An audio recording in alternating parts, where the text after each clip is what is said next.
In this lifetime, Gunanchuan said he would stay in the village with his childhood sweetheart. Without a second thought, I packed my bags and returned to the city. He said he didn't want to settle down before establishing his career. I turned and agreed to my parents' arrangement to marry the man they had chosen for me. Later, he said he would marry me if I could find a job for his childhood sweetheart, while heavily pregnant. I accompanied my fiancé to visit the youth staying in the countryside and unexpectedly ran into him. That moment, his eyes welled up with tears again as he choked out the accusation. "But you promised you'd wait for me." "Wait, don't make me laugh. Why on earth should I, a proud red third generation, wait around for someone with no prospects? Mom, Dad, I've decided to return to the city in a week, and I'm willing to marry Brother Fu." There was a distinct pause on the other end of the line. Then came an exclamation of pleasant surprise. "Abao, is it true? Have you really come to your senses and stopped messing around with that penniless boy Gunanchuan? You're really willing to come back to the city, to your parents, and get to know Fu Ziheng?" I nodded, and she emphasized, "Brother Fu is a good man. There's no need to think it over anymore. I'm willing to marry him." My previous life, when Gunanchuan and his childhood sweetheart framed me to death. It was Fu Ziheng who comforted my parents. He was also the one who recovered my body and cleared my name. He even supported my parents for the rest of their lives, a debt of gratitude so profound, I could never repay it even by bearing his children. On top of that, we also share a bond that goes back to our childhood. I'm marrying him of my own free will. Good, that's good. I'll buy your ticket right away. Inform the Fu family immediately, and start making arrangements for your wedding. In my mother's voice, there was an unmistakable sob she couldn't hide. My father's sighs of emotion kept reaching my ears, one after another. I know, they'd been so worried about me, worried I'd love and not be loved in return, worried I'd get hurt by Gunanchuan, worried I couldn't handle the hardships of country life. It's my fault, in my past life. I can't believe I neglected my loving parents for the sake of a man. Mom, Dad, from now on, I'll listen to you, stay by your side, and be a filial daughter. In this life, I will find happiness. I will. I've made it clear to Songyi, if she can't get you transferred to the city, I won't go back with her. She's probably working on getting you a spot right now. I had just returned to the faculty dormitory from the phone booth. Then I heard Gunanchuan's tender, affectionate words for Li Panner inside the dorm. "Brother Nanchuan, I'm so sorry to put you through this. Sister Yi will probably fight with you over this again. And you two just made up." Li Panner's eyes were slightly red, looking utterly pitiful. Gunanchuan shook his head, offering reassurance. "Your parents passed away early, and we grew up together. I've long considered you my own sister. It's only right for a brother to do these things for his sister. Yi should be more understanding." Upon hearing the word sister, a flicker of despondency inevitably passed through Li Panner's eyes, but soon, her charming, lively expression returned. "If all goes well, we should be heading to the city with the educated youth in a week. I ought to let my students and fellow teachers know in the next few days. Well, Yi's parents have a lot of influence. If she asks, getting transferred back to the city shouldn't be a problem. We've been here for 3 years and have received so much kindness from everyone. We really ought to give them a proper explanation. Otherwise it would seem rather cold-hearted of us." Li Panner then came up with an idea. She thought she could use her birthday in a couple of days as an occasion to host a small dinner, inviting the teachers and supervisors from the office. As a way of making that explanation, Gunanchuan was very supportive. "It's just that I'm a bit short on cash at the moment. Brother Nanchuan, could you lend me a little?" Before Gunanchuan could say a word, Li Panner knocked on her own head again. "Oh dear, I completely forgot.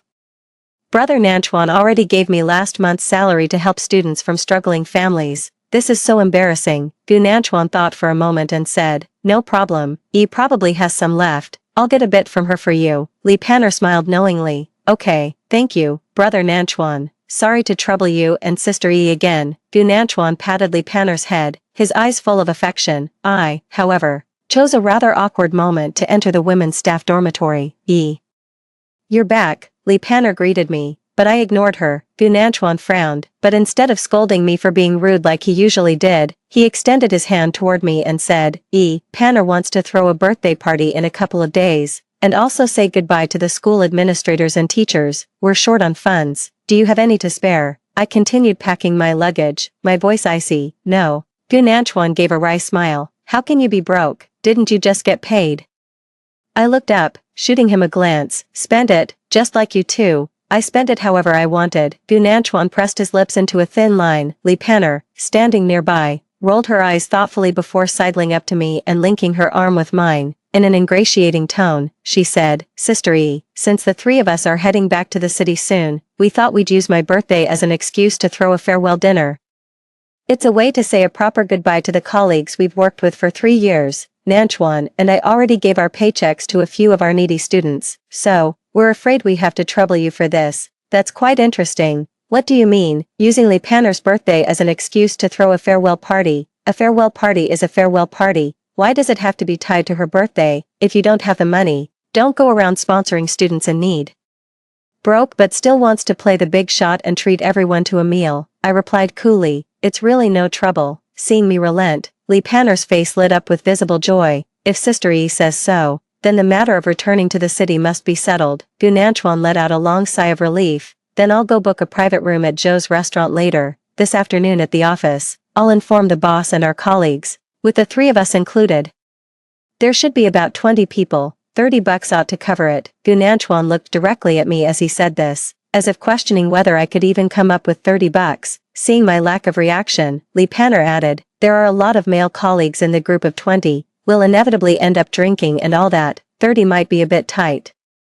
Sister E, with 60, everyone could probably eat a bit better." I just went along with it and nodded. Her smile grew even more brazen. Gu Nanchuan thought it was inappropriate, but he didn't say anything. I added, "Since it's a birthday, it would be nice to have a cake, don't you think?" Gu Nanchuan immediately vetoed the idea. "Cakes are too expensive, let's forget it. Besides, you can't even get a cake out here in the countryside." Li Panner's eyes lit up with excitement. "Oh, come on. Brother Nanchuan, I've never had a cake in my whole life. If Sister E says she can get me one, she must have a way. I really want to try it." Gu Nanchuan looked at me with a troubled expression once more. I replied calmly, "Of course there's a way. I have the number for the baker in town. If I give him a call, he should be able to deliver it to us." Li Panner was absolutely thrilled, practically dancing on the spot with excitement, seeing how delighted she was. Gu Nanchuan didn't give a second thought to how much the cake cost, or the delivery fee from town to the countryside. Finally, just as Gu Nanchuan was about to leave the women's staff dormitory, he said to me with particular gentleness, "E, it feels like you've grown up so much overnight. I'm really touched by how you've treated Panner. I'll talk to my mom later and arrange for our families to meet as soon as possible." I shook my head. "That won't be necessary." He spoke with earnest sincerity. "Even though my mother doesn't think much of you, I still hope you can change her opinion. I'll be right there with you, working on it together." I scoffed, still baffled. What on earth gives Gu Nanchuan's mother, disabled, gravely ill, and illiterate, the right to look down on me? "Later, you should talk to your parents too. Try to be a bit more humble in front of my mom. That way, both families can sit down together and properly discuss our wedding plans. My parents are upstanding, lifelong revolutionaries who've never bowed their heads to anyone in their entire lives. Why on earth should they have to lower themselves before Gu Nanchuan's mother?" I arrived at the office in the afternoon. Gu Nanchuan had already announced the party in 2 days to everyone in the office. Everyone's faces lit up with joy. Li Panner also urged me to use the school's public phone booth to call the cake shop in town. I didn't let her down. I contacted the baker during the break. "Get the largest size, enough for 20 people. Go all out with the frosting, the fancier, the better. Include candles and plates. Write happy 23rd birthday, Li Panner on it. Also, add one of those little music boxes that plays the birthday song. Deliver it to the Zhouji state-run restaurant on Sangji Street, Honghu Town, at 6:30 p.m. Just tell the front desk staff, and someone will come out to get the cake." Li Panner stood by, listening to my long list of requests for the baker, her eyes shining with excitement. The call ended. Li Panner took my hand, her eyes rimmed red. "E, you're just the best. This birthday party is going to be absolutely perfect." I didn't say a word. I let her have her moment of gratitude. "E, after you and Nanchuan get married, could you introduce me to someone nice too? That Mr. Fu who was at your place last time. Is he seeing anyone? I heard his family has a long military tradition. If there's a chance, I'd love to be able to see you every day." A faint smile touched my lips. I don't know where she gets the nerve. Just then, the class bell rang. Li Panner and I each went to our own classrooms. 2 days later, it was Li Panner's birthday. Despite it being midterms for her students, she asked her supervisor for time off. She made a special trip to the county town to buy a new dress, get her hair done, and put on makeup. It was 6:30 as our group walked out of the school. We saw her standing at the restaurant entrance, waiting to greet us. Upon seeing our leader, we warmly greeted her. "You look absolutely lovely today. Happy birthday." A few thoughtful female colleagues had also prepared small gifts for Li Panner. Li Panner took the gift, beaming from ear to ear. The group filed in, a boisterous and sizable crowd. Gu Nanchuan, acting every bit the host, summoned the waiter to begin serving the dishes. Platter after platter of chicken, duck, fish, and meat. Bowls of piping hot, fresh soup. Everyone was thoroughly enjoying the meal. Li Panner and Gu Nanchuan were running the show, while the others chimed in to keep the atmosphere lively. While celebrating Li Panner's birthday, they also announced to everyone that they would soon be leaving school. A small, private box. The place was buzzing with conversation. Sitting there, I focused on filling my stomach, waiting for the show to begin. Mr. Zhao, seated beside me, felt indignant on my behalf. "You've had so many fights with Gu Nanchuan, yet he's still so close to Li Panner. Have you just given in? Are you planning to spend the rest of your life in this three-way arrangement?" I shook my head. Teacher Zhao didn't believe it. "This meal must cost at least 100 yuan. Li Panner dresses so flashily every day, spending her entire salary on clothes. She definitely can't afford this. Gu Nanchuan has a seriously ill mother at home. Even if he helps Li Panner out, 100 yuan would be tough for him to spare. So, after thinking it over, it must be you. How can you just put up with this?" Teacher Zhao was a bit older than me. She got divorced years ago after her husband had an affair. She always had a clear-eyed view of matters between men and women. She probably told me all this because she didn't want me to get bogged down in the same mess she did. I laughed. "Don't worry, I'm not that naive." Teacher Zhao raised an eyebrow. "You're not as foolish as I thought. Getting Gu Nanchuan back to the city was hard enough, and now you're dragging Li Panner along too. Who knows if your parents had to go kowtow to the relevant authorities for you?" I whispered. "That won't happen. I'm not that unfilial. Li Panner can't go to the city, and of course, Gu Nanchuan can't either." Teacher Zhao was taken aback, and just at that moment, the waiter pushed the door open and entered. "Who ordered the cake from the city?" "The baker is waiting outside." Li Panner's face lit up with excitement. That's me," she exclaimed. "I'll go get the cake right now so we can all share it." Cake was a rare and special treat. Hardly anyone sitting there had ever tasted it before, so at the mention of cake, everyone's eyes began to sparkle. "Oh my goodness, I'm in for a real treat. I can't believe I actually get to have cake. I've never seen a real cake in my life. What a blessing.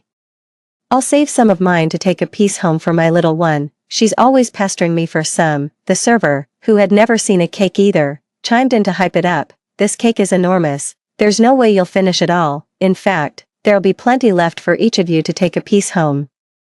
What a huge cake. That must have cost a fortune. Panner's birthday celebration is really something special. Li Panner left the private room, beaming with joy. Gu Nanchuan followed, saying, "That cake looks too big for Panner to handle alone. Let me give her a hand." The protagonist left. The atmosphere in the private room eased up. Teacher Zhao glanced at me, a look of lingering interest in his eyes. A moment later, Gu Nanchuan came back, walked over to me, and said quietly, "Could you step outside for a moment? The cake decorator says the person who placed the order needs to sign." I stayed firmly in my seat. "Didn't Li Panner order the cake? She can sign for it." Gu Nanchuan's expression darkened. "But you're the one who called to order it. The decorator is waiting outside. Don't hold things up. Come on out." I let out a soft, disapproving hum. I was the one who made the call, but it was Li Panner who wanted the cake. "Don't you think it's a bit inappropriate for me to be the one to sign for it?" Gu Nanchuan pressed his lips into a thin, tight line. Li Panner walked in as well, her face pale and anxious. "Sister E, come on out already. Just sign for it so we can bring the cake in and share it with everyone. It's not often we all get together like this." I remained firmly planted on my stool and replied, "Exactly. You should hurry up and bring the cake in for everyone. They're all waiting and haven't had any cake yet." Miss Zhao was a sharp one. She caught on to what was happening right away. She cut straight to the chase. "Panner, you're not expecting E to go out and pay for you, are you? Usually, you pay for a cake when it's delivered, but isn't this your birthday? Why should E have to foot the bill?" Li Panner's face fell instantly. "No, Gu Nanchuan explained on Li Panner's behalf. "Song Yi, didn't you promise Panner you'd give her a birthday cake? Now that the cake is here, you're going back on your word." I feigned surprise. I promised to give Li Panner a cake. A cake costs at least 200 yuan, and my monthly salary is less than 30. How on earth could I afford such an expensive cake?" Teacher Zhao raised an eyebrow. "That's rich. So, treating someone to cake means making them pay for it themselves." The expressions on everyone else's faces darkened. The cake delivery driver, who had been waiting outside for ages, finally lost his patience and came in, with a look of annoyance. He said, "Whose cake is this, anyway? Is someone going to step up and pay? It's 231 yuan, I drove 2 hours all the way from the city, don't make this trip a waste of my time." Li Panner was on the verge of tears. She grabbed my hand and pleaded, "Sister E, we had an agreement. How come you're only telling me now that you don't have any money?" I also wore a helpless expression. "I always thought you had the money. I didn't realize you were expecting me to buy one for you." I quickly started rummaging through my purse. I shook out all the loose change and counted it over and over. I only have 365. I then looked at the others. "How about we all chip in? Let's at least cover the cake first so Panner isn't put on the spot. It's her birthday. She should be able to enjoy it." I didn't even get to finish my sentence. Teacher Zhao's sarcastic remark came out. "Who carries that kind of fortune when they go out? At most, a few yuan. You have 3, I have 3, even if we all pull together, it's only about 60 yuan. This cake costs over 200, who can afford to chip in for that? Besides, even if someone had the money, who would spend it on a cake? Buying a refrigerator or a TV would be a much better use of the money." The others also furrowed their brows. "Our monthly salary is only 29 yuan and 90 fen, we can't afford a cake that costs over 200, 3 yuan is enough to feed my family for a whole week. I'd rather not have the cake than contribute to that fund." What kind of behavior is that? Just because Song Yi's family is well off, you think you can casually spend over 200 yuan, how shameless. Li Panner was utterly humiliated by everyone's relentless criticism. She tugged at Gu Nanchuan's sleeve and pleaded. "Brother Nanchuan, yeah." She went back on her word. "What should I do?" Gu Nanchuan then turned all his anger on me. "Song Yi, do you have to embarrass Panner like this? If you didn't want to buy the cake, you should have said so. Now the order is placed, they want payment, and you are going to pay for it." Teacher Zhao looked at Gu Nanchuan. Just said she doesn't have the money. What do you plan to do about it?" Gu Nanchuan glared at me fiercely. "Song Yi, if you don't pay this money, we're through. Don't you ever think about marrying me." I sneered. "Break up? Didn't we already break up? The moment you refused to go back to the city with me, I already considered us finished." Gu Nanchuan was stunned. What? I refused to go back with you." Li Panner snapped back to attention and quickly said, No, Brother Nanchuan said it himself. "If Sister E can arrange for me to go to the city too, then he'll go with you." I spread my hands helplessly. The slots for returning to the city are in high demand. I can't pull this off. Wait, you've been talking about going back all this time, and you were actually counting on me. I thought you'd found another way. Oh dear, what a huge misunderstanding. Looks like this farewell dinner of yours isn't going to be a farewell after all. Gu Nanchuan and Li Panner both seemed to sway slightly on their feet. The others couldn't hold back any longer and immediately broke into a flurry of whispers. So that's why Li Panner and Gu Nanchuan weren't on the next list for returning to the city. I thought they had some serious pull. You've got to be kidding me. They expect Song Yi to pay for the cake, and they expect her to get them a spot to return to the city. These two are total leeches. Hold on a second. Don't tell me they expect Song Yi to pay for this meal too. Teacher Zhao laughed. Inviting someone out but not paying, that's a new one. So that's how you play the game. Then, she turned to the waiter. Check, please, how much is the meal? The waiter's face tightened, realizing the gravity of the situation. He quickly called the proprietress over. The proprietress tapped on her calculator, rounded off the total, and said, 59 for the food, 67 for the drinks. That's 126 in total. Who's paying? Teacher Zhao fished in his pocket, handed $3 directly to the proprietress, and said, I didn't have any drinks. Let's split the bill evenly. Here's my $3. Keep the change. The proprietress turned her gaze to the rest of the group. The few female teachers who hadn't been drinking also hurriedly handed over their 3 yuan. The 3 yuan I had placed on the table was then picked up by Teacher Zhao and given to the proprietress. The proprietress raised her eyelids sharply, and the rest of you, the group of male teachers, fueled by drink, were so furious their faces turned beet red. They all started cursing and shouting, you have no damn sense when it comes to treating people, so I'm supposed to pay for your birthday myself, you motherless bastard. Landing Song Yi was a blessing you didn't deserve, and now you're fooling around with this Li Panner, you cheap slut. Look at you.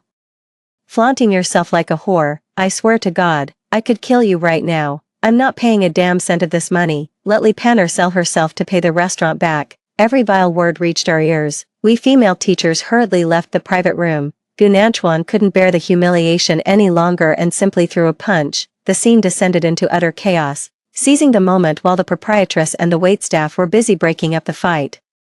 Lee Panner slipped out of the private room unscathed, but the cake delivery guy was still there. He grabbed Lee Panner, refusing to let her leave, and demanded she pay up. Lee Panner said, "I haven't touched the cake, take it back, I don't have the money to pay you." Furious upon hearing this, the delivery person grabbed some half-eaten food from nearby and hurled it at Lee Panner, shouting, "If you can't afford it, why did you order a cake? Are you insane?" Lee Panner looked at her newly bought dress, now stained, and broke down in tears. She kept crying out, "It's ruined, it's all ruined." There was a disturbance in the restaurant. A patrol officer, hearing the commotion, came in and took everyone down to the station. After some questioning, Gunanchuan was required to compensate the restaurant $200 for the damages. Lee Panner and a few male teachers split the bill for the food and drinks, which came to about 100 yuan. As for the cake, even though it was ordered under Lee Panner's name, I was the one who made the call, so I felt responsible for half of it. So, I paid the delivery person over 100 yuan and took half the cake with me. The families of those male teachers came that very night, paid the fine,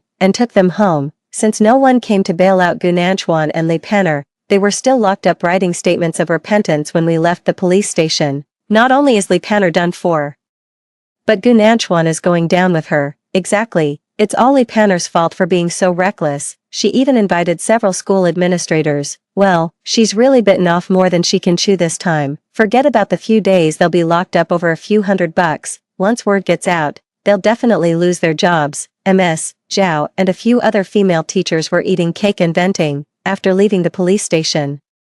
I invited them to a small tea house nearby to share the cake. Even though there had been some unpleasantness, they were all quite happy because it was their first time eating cake. Now that you've gotten it off your chest, don't you dare look back. Yeah, someone with a temperament like Gunanchuan's is no good for a stable life. Go back home and have your parents help you look around. There's bound to be a whole lineup of promising young men waiting for you to choose from. Then it'll be Gunanchuan's turn to regret it, losing such a powerful backer like you. I gave a faint smile. Maybe it's a relief for Gunanchuan too. He can finally be with Lee Panner openly. Teacher Zhao shook his head. Do you know why Lee Panner is called Lee Panner? I don't know. Teacher Zhao explained. Panner, the Lee family is just pining for a son. Their preference for boys over girls is ingrained to the bone. Even if Gunanchuan and Lee Panner have feelings for each other, the Lee parents are unlikely to let their daughter marry a penniless fellow like Gu. They're counting on Lee Panner marrying into a wealthy family so the whole clan can rise up with her. Other teachers chimed in. Don't be fooled by their apparent closeness. These two are more reluctant than anyone to sacrifice their prospects and future. Gunanchuan won't commit to Lee Panner, and she looks down on him anyway. Mark my words. Tisk tsk. They'll probably carry on this ambiguous, undefined entanglement for the rest of their lives. Setting aside Gunanchuan and Lee Panner, we then chatted about many amusing things that had happened over the past few years. We ordered a pot of tea with some cake, and a wave of reluctance washed over us. After all, I'm leaving soon, and there probably won't be any chance to come back. These past 3 years, apart from that scumbag Gunanchuan and that wretched woman Lee Panner, my other colleagues were actually quite nice to me. Especially the women. 3 days later, I boarded the bus back to the city. In my arms, I held the farewell gifts from the women teachers. There was a hand-knitted scarf and some delicious local treats. And of course, the students I had taught for 3 years gave me a box of folded paper stars. I will keep these with me always. They are also a part of my memories. Happiness, sweetness, hardship, and sorrow, all steeped within them. That is youth. As the bus pulled away, I waved goodbye to my colleagues. It was such a touching moment. It would have been perfect if only Gunanchuan hadn't shown up out of nowhere. But of course, Gunanchuan didn't just show up. He actually chased the bus for several blocks. He was shouting my name, begging the bus to wait. It's not like he owns the bus company. Who does he think he is to just demand we wait? Finally, the vehicle picked up speed, going faster and faster. Gunanchuan could no longer keep up. He roared at the sky. And through the glass and the howling wind, I thought I heard him cry, "Wait for me." But what am I even waiting for? Probably, I could just wait for him to die. I stepped out of the station. In the distance, I spotted Fu Ziheng standing by the military vehicle. He stood ramrod straight, radiating an aura of integrity. He stood out from the crowd like a crane among chickens. Everyone who passed by, young and old, man and woman, would look up and steal a glance at him. In the past, My heart and mind were completely filled with Gunanchuan, so I naturally overlooked the neighbor's brother who had watched over and protected me since I was a child. In terms of family background, Gunanchuan doesn't measure up. In terms of looks, Gunanchuan doesn't measure up either. When it comes to character, Gunanchuan is even worse, so why on earth was I so blind back then? I let out a self-deprecating laugh. Fu Ziheng had already taken the luggage from my hands. Have you been waiting long? I had the day off planned, but something came up last minute. Please don't be upset with me. I shook my head. Not at all. I saw you as soon as I came out of the station. The timing is perfect. He smiled knowingly, a faint blush coloring his cheeks, revealing a touch of shyness. When your parents told me you were coming back to marry me, I could hardly believe it at first. Even when my parents and I brought the betrothal gifts to your house, my heart was still uneasy. I was afraid you might just be acting on a whim. His expression turned serious as he looked at me. If marrying me is too difficult for you, it's alright. I just want you to be happy. I looked up. I saw the faint glimmer of tears in his eyes. His kindness towards me was always so thorough and considerate. Do you think you can't make me happy? No. Of course not. It's just that you heard I went to the countryside for a man named Gunanchuan, that I refused to return to the city for him, so you think my happiness isn't with you, or maybe you look down on me for having been in a relationship before. No, absolutely not. His expression grew tense, and for a moment, he was at a loss for words. It reminded me of a scene from my past life, after I was framed by Li Panner for adultery and sentenced to the pig cage. He traveled a great distance to testify and plead my innocence. I took a deep breath and wrapped my arms around his solid waist. Brother Fu, if you don't like me, then let's call off the engagement. But if you do have feelings for me, please stop saying things that push me away. Alright. His body went rigid for a moment. When he spoke again, his voice trembled slightly. Yes, I would never push you away. I promise. 1 week later, Fu Ziheng and I got engaged. 3 months later, we got married.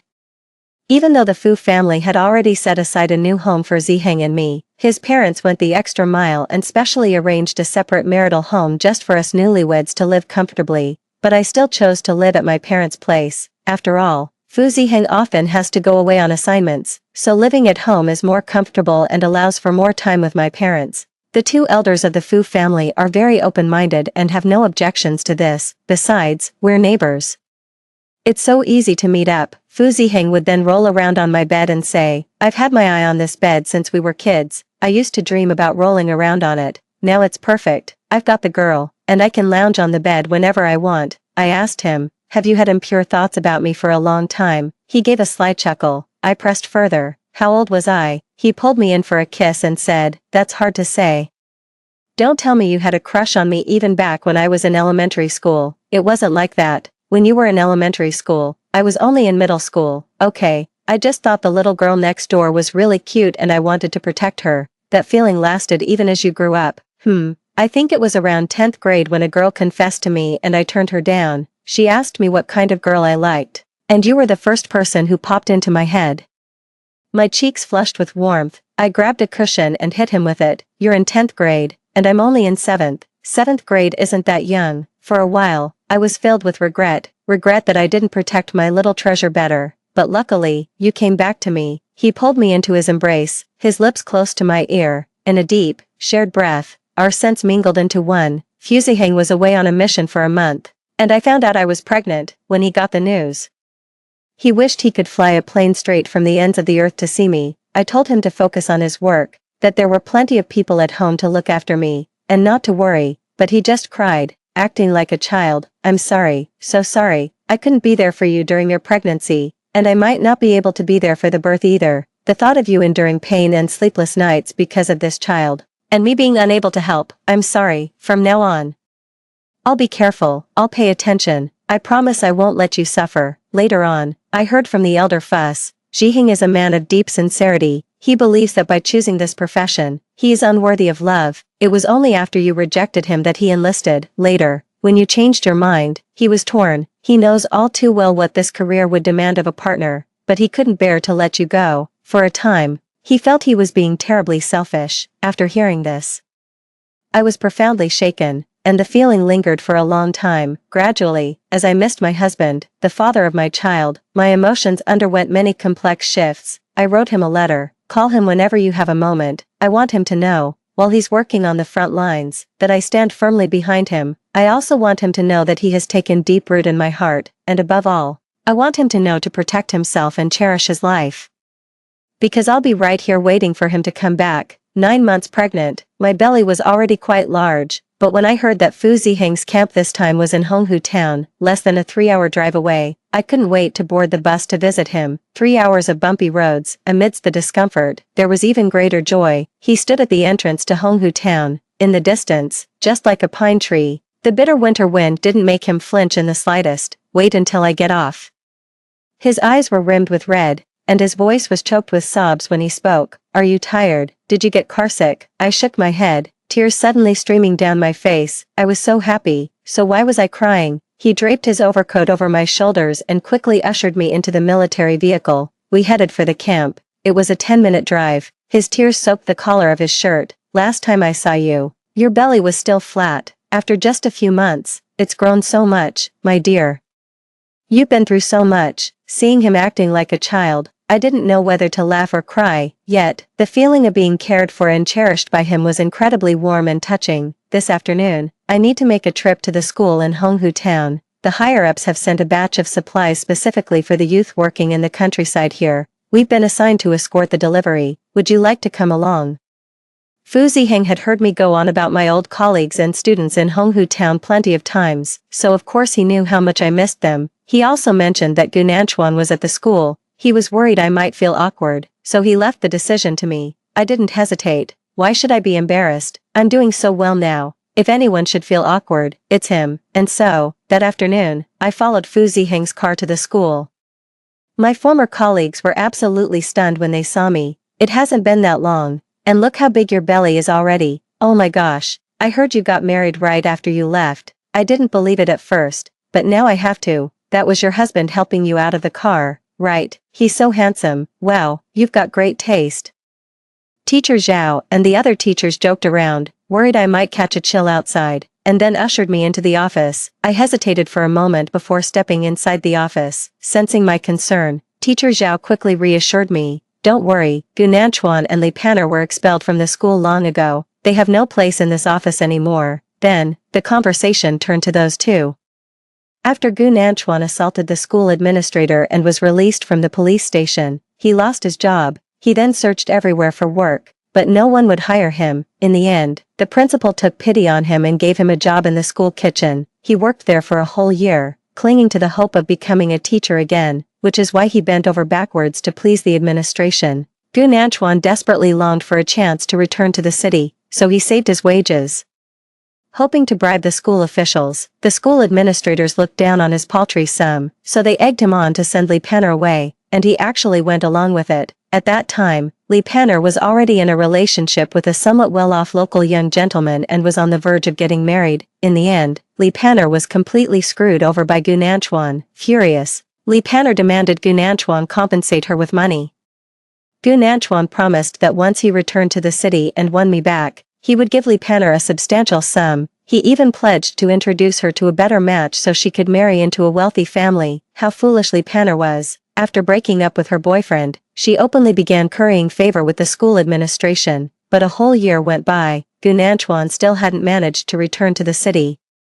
Li Panner was publicly beaten in the street 3 times by the school official's wife. Li Panner knew her reputation was ruined. She demanded Gu Nanchuan marry her, but he wanted nothing to do with her. After all the back-and-forth drama, she ended up pregnant, and no one knew who the father was. Gu Nanchuan planned to take Li Panner to get an abortion. Li Panner's parents suddenly found out about the situation. They came from their hometown, and the whole group pressured Gu Nanchuan to pay up and marry her. Gu Nanchuan handed over his entire year's wages to Li Panner's parents and even signed an IOU for a betrothal gift worth tens of thousands. Who knows how things are now? I heard Li Panner has taken up that kind of work, while Gu Nanchuan is still toiling away in the school kitchen. They're living together without any formal commitment. It's all quite a mess. Just as they were speaking, Gu Nanchuan, dressed in his janitor's uniform, walked in from outside the door. He was there to get the school administrator's signature to collect his pay. The words had barely left his mouth when he spotted me, surrounded by the crowd. Instantly, his eyes welled up.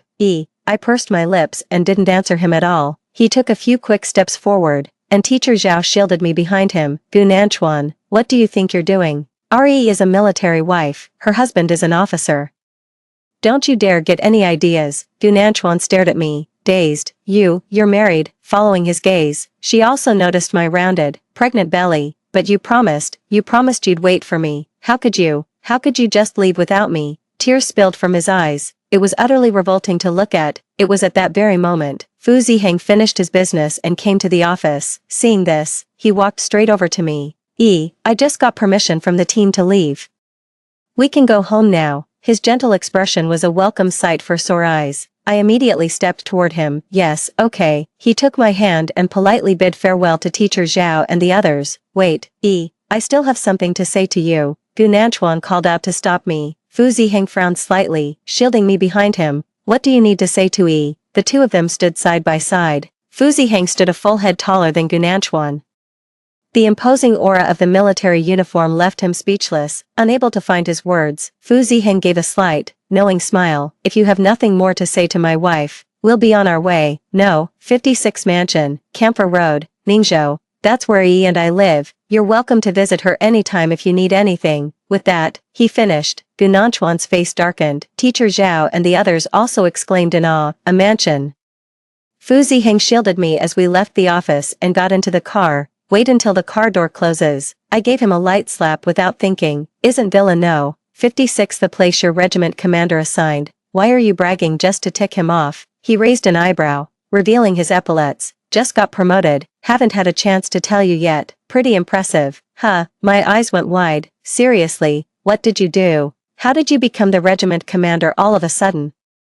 A faint smile touched his lips. I was away for 8 months this time, earned a first-class merit. Worry instantly seized me, and my hands began to search over him. Sure enough, my fingers found a hole in his chest. I pulled aside his shirt and saw the twisted, scarred wound. In that moment, I'm burning up all over. What first-class merit? Who asked you to come back a hero? I didn't mean to get the commendation. I was just always ready. And before I knew it, it happened. So, they just assigned us a place at No. 56 Mansion. You can live there if you want, or you don't have to go at all. Hey, honey, don't cry. I'm sorry. I'm so sorry. Ugh, I was too busy showing off in front of my rival. I didn't think about the fallout. Honey, please stop crying. I'm sorry. The baby's still in your belly. I was crying so hard I could barely catch my breath. What if you die? Would I have to become a widow? No. When I was shot, all I could think about was you. The thought of you made me fight to stay alive. He didn't even finish his sentence. Suddenly, I felt a sharp contraction in my stomach. No time for tears, I screamed. Fu Ziheng, to the hospital. Get to the hospital now. I think the baby's coming. Fu Ziheng was jolted into action and immediately called for the driver to head to the hospital. This time, it was Fu Ziheng's turn to cry. The labor lasted 5 hours. Mother and daughter have landed safely. While Fu Ziheng was cuddling and kissing his baby girl, the driver who brought us to the hospital started venting in front of us. The new parents, you have no idea. First, the lady was crying. It made my heart ache. Then it was Commander Fu's turn to cry, and his sobs nearly made my heart leap out of my chest. I was driving on pins and needles the whole way. It was absolutely nerve-wracking, all because of the baby's arrival. Fu Ziheng's leave this time was a bit longer. But with the heavy workload, as a key figure, he was bound to shoulder more responsibility. As a military spouse, naturally, I could only support him. As the children grew day by day, the young people who had been sent down to the countryside gradually made their way back to the city. As soon as Teacher Zhao returned to the city, he sought me out to get together. Occasionally, when our conversation turned to the past, we would mention Gu Nanchuan and Li Panner. It was said that the two of them had gone ahead and gotten their marriage license, tying the knot. It's just that life was tough. With constant arguments every day, later, over a matter of just $2, Gu Nanchuan stabbed Li Panner to death. The crime was so heinous that Gu was arrested and executed. You're the lucky one. You got married and had kids early, with great in-laws, wonderful parents, and an even better husband and children. Every time we talk about you, we're just green with envy. I teased. It's been a while, Mr. Zhao. Would you like me to set you up on a date? Teacher Zhao waved his hands repeatedly. No, getting married is a matter of chance. I'm not as fortunate as you are. After our conversation, I asked the driver who was always with Fu Ziheng to take Teacher Zhao home. Later on, Teacher Zhao somehow got in touch with that driver, and not long after, they started a new family together, even though teacher Zhao had always been resistant to the idea of remarrying. But when fate comes knocking, there's just no holding it back. And that's a wonderful thing, everyone is truly happy. Story 2.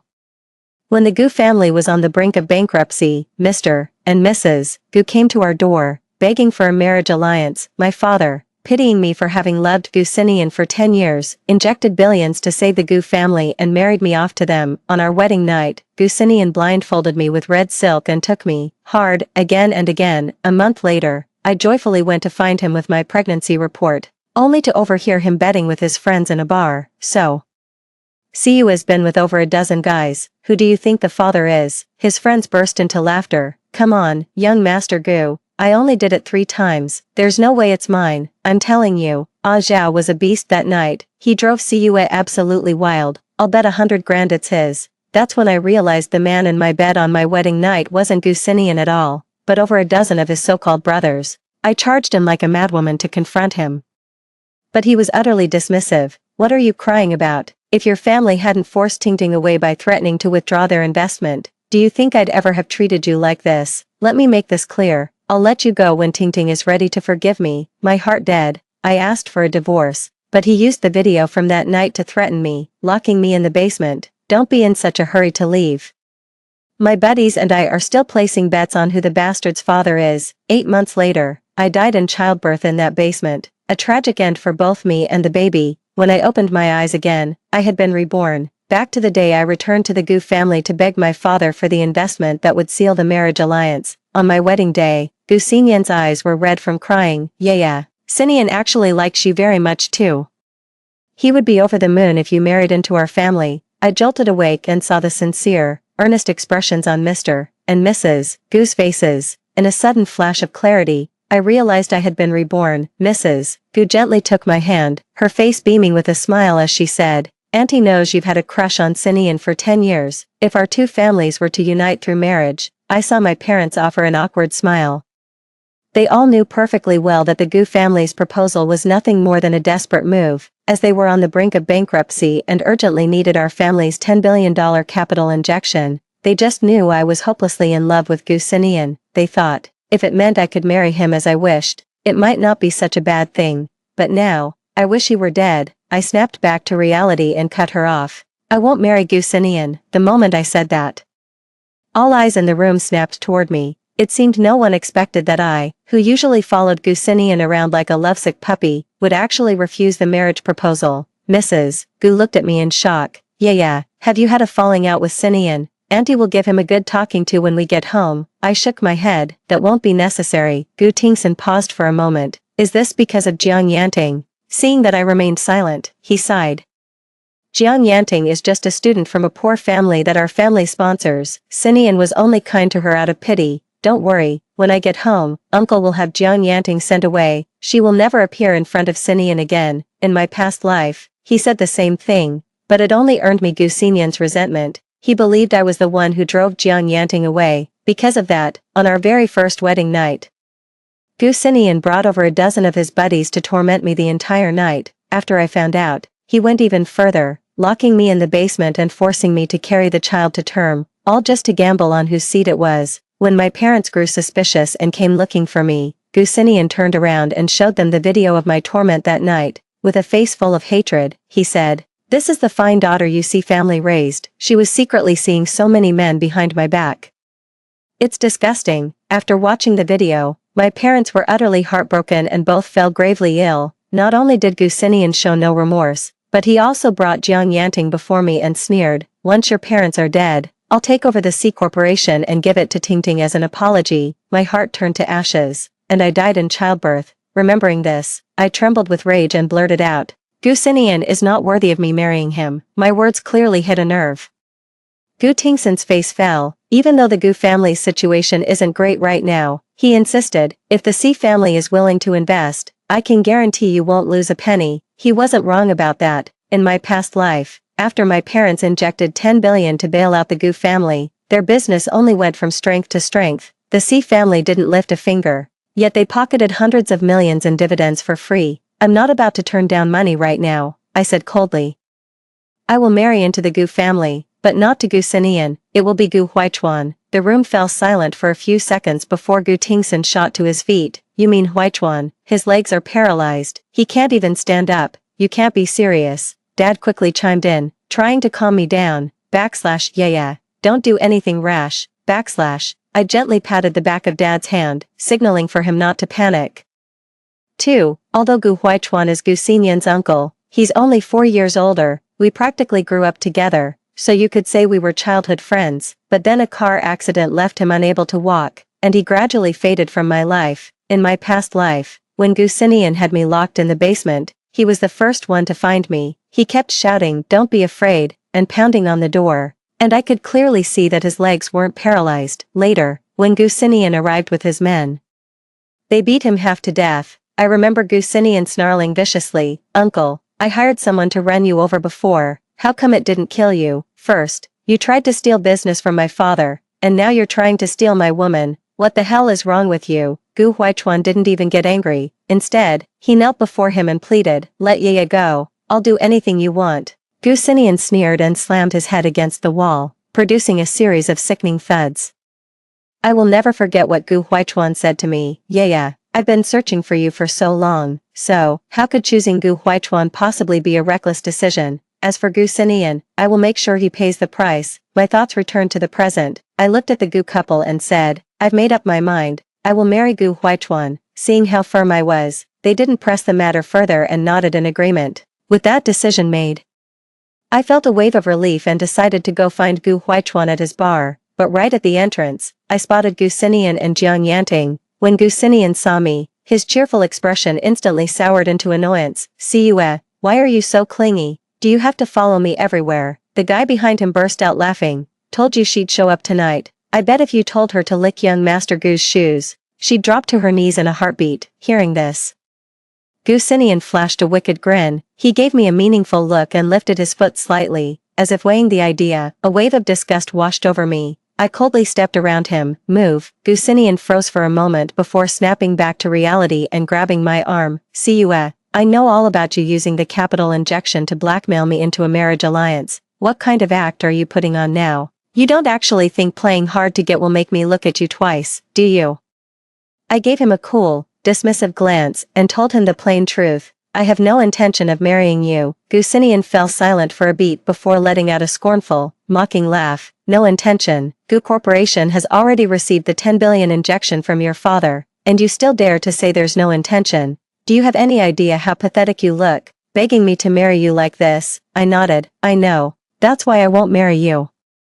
Hearing the meaning behind my words clearly this time, Gu Xinyan froze on the spot. It wasn't until Jiang Yanting spoke up softly from the side. "Brother Xinyan, I think Siyue just doesn't want to see me. If you don't marry her, the Gu Corporation will." "Fine, I'm leaving." Gu Xinyan abruptly let go of my hand, turned, and pulled her into an embrace. "What does she matter? Even if she got her wish and married me, I still wouldn't love her." "Be good, Ting Ting.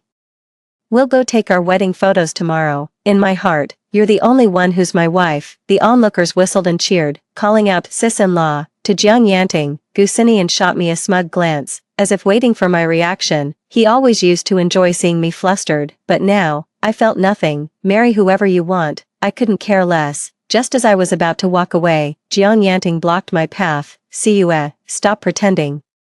The news about the Si and Gu family's marriage alliance was already reported by the media this afternoon. I can let go of the incident where you hired thugs to humiliate me, but I'm begging you, please be good to Brother Xinyan from now on. As for that whole business with the thugs, it was all Jiang Yanting's own doing. She staged the whole thing to frame me and play the victim. It's not like I didn't try to clear my name, but Gu Xinyan just wouldn't believe me. At this point, I can't even be bothered to explain. Gu Xinyan's expression darkened at the words. "Why beg her? A woman who'll stop at nothing to get what she wants is no match for you." With that, he warned me, "Marrying you is nothing but a transaction of convenience. If I ever find out you bullied Ting Ting again, I won't let you off the hook." Before he could finish, I looked up and cut him off. "Fine, got it. If that's all, I'm leaving." With that, I turned and walked straight into the bar without a backward glance. "Sister-in-law, my foot. In a few days, Gu Xinyan will have to address me respectfully as aunt." 3. I walked into the bar and headed straight for the private room at the very back.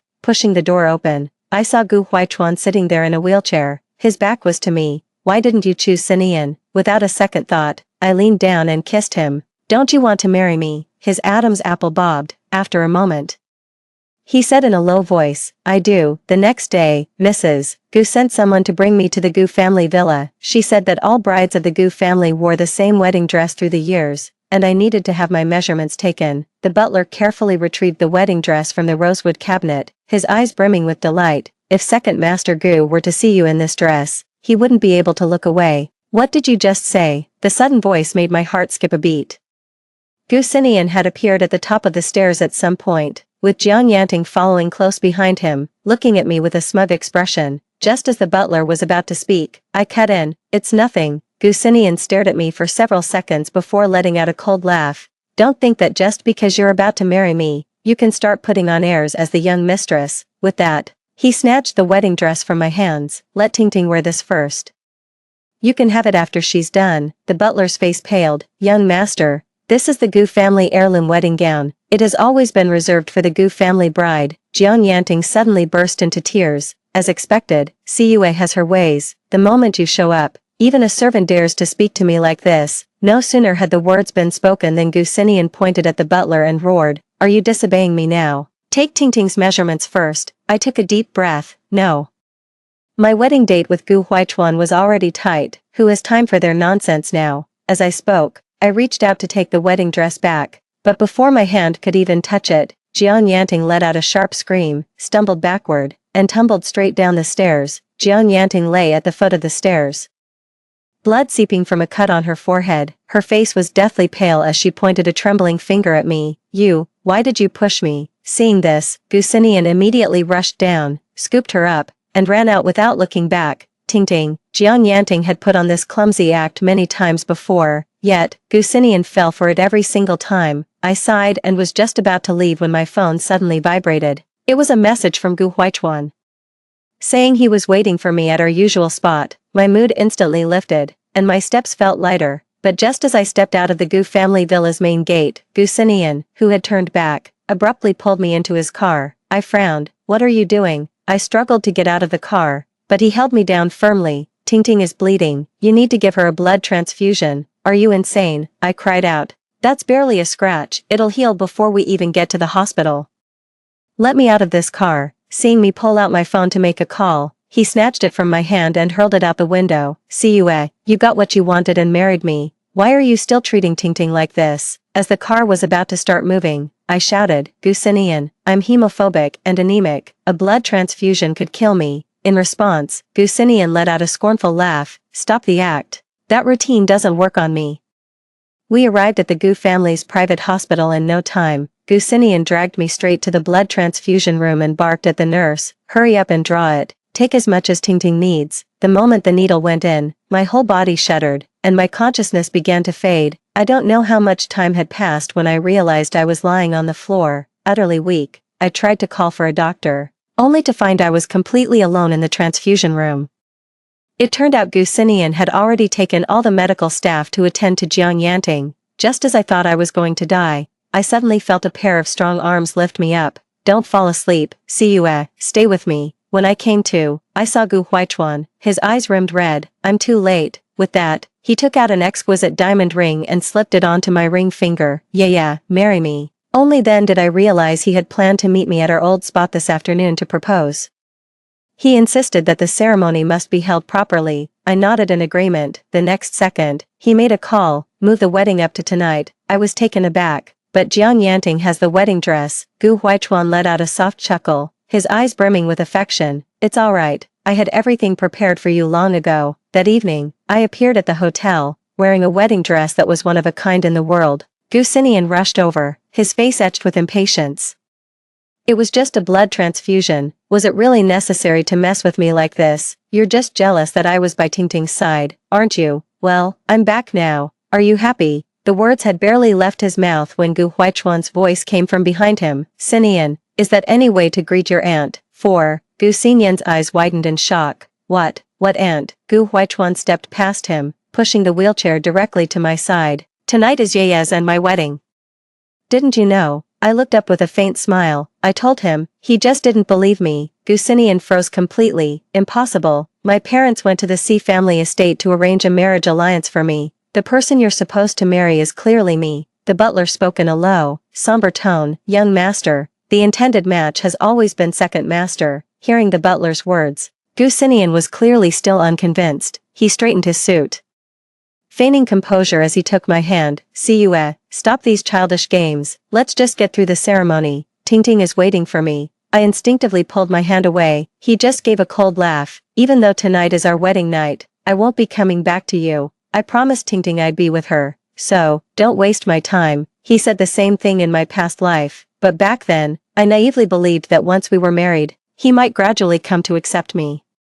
So after the wedding, I tried every trick in the book to make him stay. Seeing this, Gu Tingson privately arranged for Jiang Yanting to be sent abroad overnight. When he found out, he pretended not to care, but on our wedding night, he blindfolded me with red silk and handed me over to more than a dozen of his brothers. Now, looking at him, I feel nothing but disgust. Seeing this, Gu Huaichan shielded me behind him and said coldly, "Sinian, out of respect for you being my nephew, I won't argue with you, but I suggest you show some self-respect." He was about to say more when the butler stepped forward and handed him the invitation. "Young master, this invitation has been in your room for some time, you simply haven't returned to see it." Only then did he carefully read the contents of the invitation. A few seconds later, his hand began to tremble slightly, a flicker of panic flashing in his eyes before he demanded, "Gu Huaichuan, are you in on this act with her?"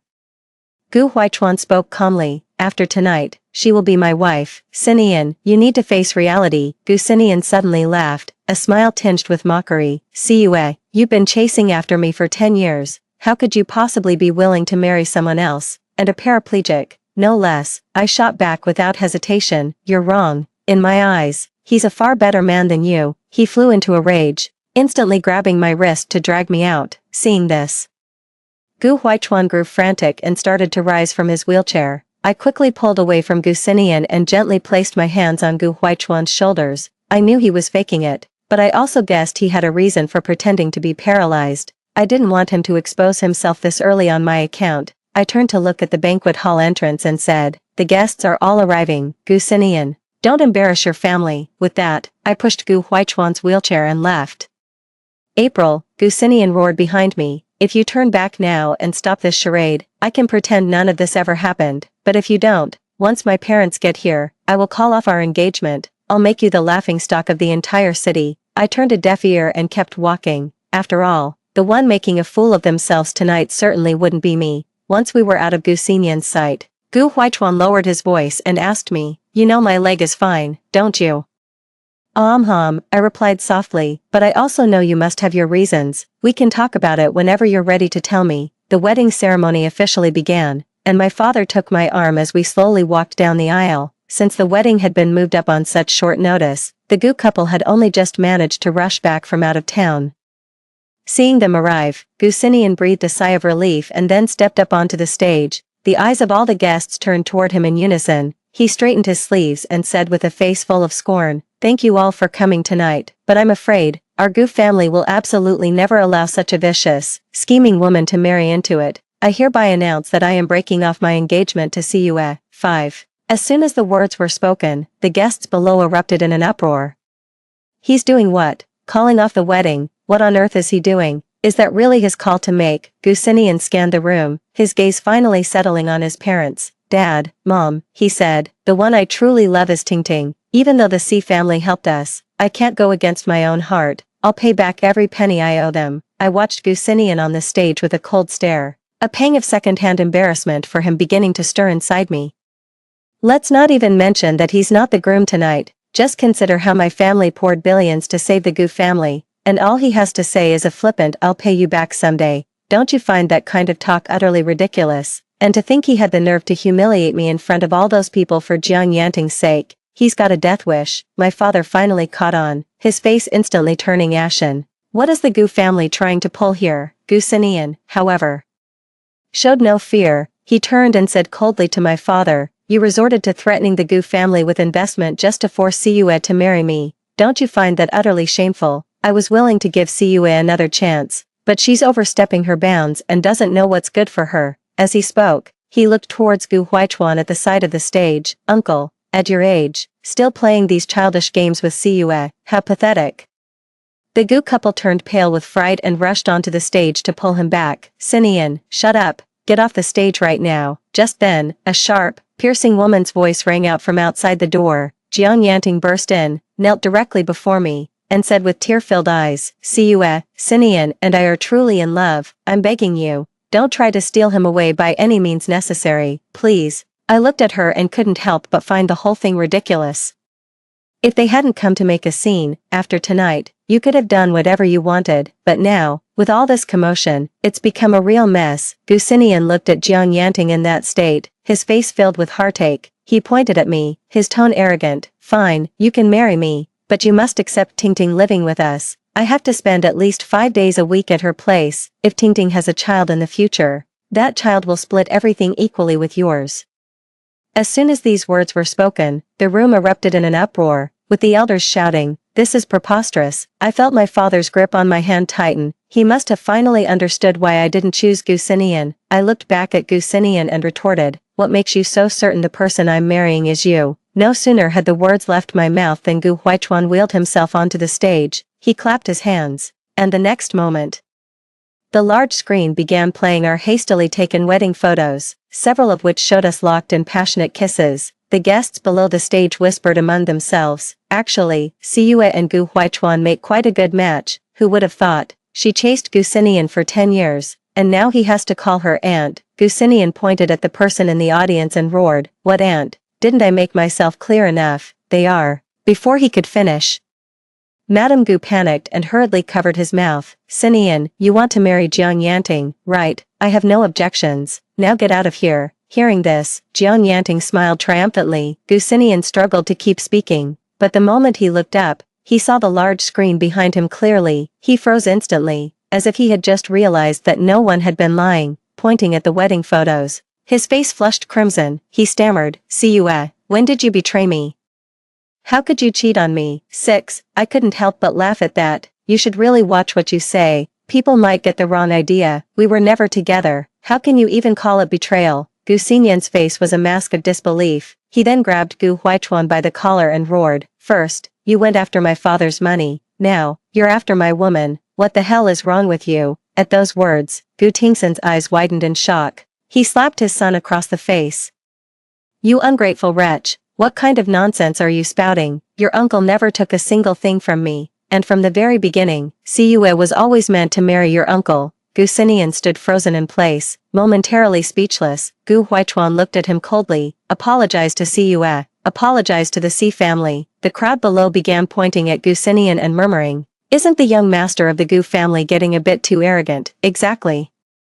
The Si family saved the Gu family, and he dares to treat Miss Siu like this. Isn't he afraid the Si family will back out of the deal? Hearing this, Gu Tingsan hurriedly explained to my father, "Yaya will be my sister-in-law from now on. I absolutely won't let Sinian be so disrespectful. Our discipline was lacking tonight. From now on, the Si family's share of the Gu family's business profits will be increased by another 20%. My father's face was like ice, his gaze sharp as a blade as he stared at Gu Sinian. Seeing this, Gu Tingsan grabbed Gu Xinyan's shoulder and forced him to his knees. "You ungrateful wretch, apologize to your aunt this instant." Just then, Jiang Yanting suddenly dropped to her knees before me, tears streaming down her face like rain. "What does this have to do with Sinian? It's all because Siue didn't make things clear to him. That's why he misunderstood. Sinian has never suffered a single slight since he was a child. How could he possibly kneel to a woman? I'll apologize on his behalf." The words had barely left her mouth when Madame Gu kicked her to the ground, pointing a trembling finger at her. Madame Gu seethed, "If it weren't for you, you little tramp, Siue would be my daughter-in-law right now. This is all your fault. You seduced my son and addled his brains. Get out of my sight." Jiang Yanting lay on the floor, looking up at Gu Sinian in anguish, only to find him staring blankly at me, his gaze never once falling on her. Panicked, she scrambled on her hands and knees to Gu Xinyan's feet, clutching at the hem of his clothes. "It's okay, Sinian, I'll marry you. I won't betray you like Siue did." Gu Sinian violently shook off her hand. "No, how could Siue ever betray me?" Jiang Yanting tried to take another step forward, but Madame Gu kicked her again. "Starting today, the Gu family won't give you a single cent, and I'll make sure everyone in this industry knows exactly what kind of trash you are." Jiang Yanting's face went deathly pale with fright. She quickly hid herself in Gu Xinyan's arms, sobbing, "I'll never leave you, Xinian, never." Gu Xinian shoved her out the door. "Yan Ting, go get the Gu family wedding gown back. Cua must have chosen that cripple because she lost the gown." Madame Gu's face instantly turned ashen. "That's a family heirloom passed down from our ancestors. How dare you even mention it?" Gu Tingsun let out a long sigh and waved a hand at the people behind him. "Take him back and make him reflect on his actions." Gu Xinian didn't even have the strength to resist anymore, only muttering to himself, "How could this happen?" After he was taken away, the wedding ceremony carried on. Holding Gu Huaichuan's arm, I went through every step of the ceremony. I heard him whisper in my ear, "I've liked you since 10 years ago." When we returned to the Gu family villa, Gu Xinian was sitting at the entrance. When he saw us, his previous wild demeanor vanished. He called out obediently, "Auntie, 7. I responded with an impassive ahm and walked straight inside. Gu Tingsun visibly relaxed at the sight. He hurried over to my side and lowered his voice, "Yeah, Huaichuan. He's been in a terrible state ever since the accident. He only seemed a bit better tonight. I hope you can help him through this. He's my only brother. I can't bear to watch him waste away like this." Back in the room, after some thought, I finally spoke up, "Huaichuan, your elder brother doesn't seem to be guarding against you the way people say. He seems genuinely concerned about you." Gu Huaichuan was silent for a moment, then looked at me and said, "The reason I'm pretending to be paralyzed is that I suspect the person who hit me was Gu Xinian. I didn't tell you before because I was worried you still had feelings for him." I recalled what Gu Xinian had said in my past life and nodded silently. Just then, the door was suddenly pushed open. Gu Xinian walked in holding 2 glasses of wine, a strange smile on his face. "Auntie, I've come to apologize." "No need," I said coldly, without a second thought. "Get out, don't disturb us." He burst out laughing. "I called you auntie once, and you actually think you're my elder. Cua, I never realized you were so desperate, you'd even go for a cripple. Get out," Gu Huaichuan warned. Gu Xinian turned to Gu Huaichuan, his smile growing even more insolent. "Uncle, the Gu family will be mine from now on. If anyone's going to be thrown out, it'll be a useless piece of trash like you." As he spoke, he lunged forward and grabbed my chin. "I'm the one who does the dumping.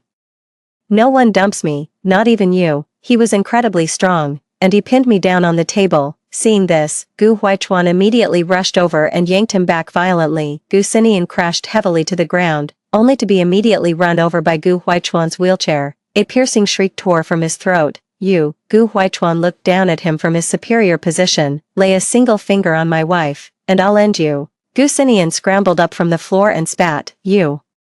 What can a cripple like you possibly do? I'm going to have my way with that crazy bitch Cua right in front of you tonight. Let's see what you can do about it." He raised his foot to kick Gu Huaichuan, but to his shock, Gu Huaichuan suddenly stood up, seized his ankle, and twisted it backward. Gu Xinian was sent crashing to the ground once more with a heavy thud. He saw Gu Huaichuan standing tall and rigid, his face deathly pale, his voice trembling. "You, how can you be standing? That's impossible." Just then, Gu Huaichuan's phone vibrated. He glanced at the message and, without a word, scooped me up and headed out. As we passed Gu Xinian, his voice was laced with a bone-chilling coldness. "Your time is up." Carried by Gu Huaichuan into the living room, I saw Gu Tingsun and Mrs. Gu coming down the stairs in their pajamas. "What's going on?" But when they saw Gu Huaichuan standing, their expressions instantly lit up with astonishment and delight. Gu Tingsun looked at me in disbelief. Yeah, you truly are a blessing to our Gu family." The moment you arrived, Huaichuan recovered. Gu Huaichuan, however, remained silent, his gaze fixed coldly on the stairwell entrance. Sensing something was off, Gu Tingsun leaned in and whispered to me, "What's going on?" I recounted everything that had just happened in detail. Upon hearing this, Gu Tingsun trembled with rage from head to toe. "That bastard, I'm going to kill him today." Just then, a man in a black suit hurried over and handed a document folder to Gu Huaichuan. Gu Huaichuan opened the folder. Inside were printouts of a chat log and a USB drive. Gu Xinian's face turned deathly pale the moment he saw those items. He charged down the stairs, snatched the photocopies, and began tearing them apart frantically. "You're slandering me, framing me, just so you can drive me out and seize the Gu family fortune. Isn't that right?"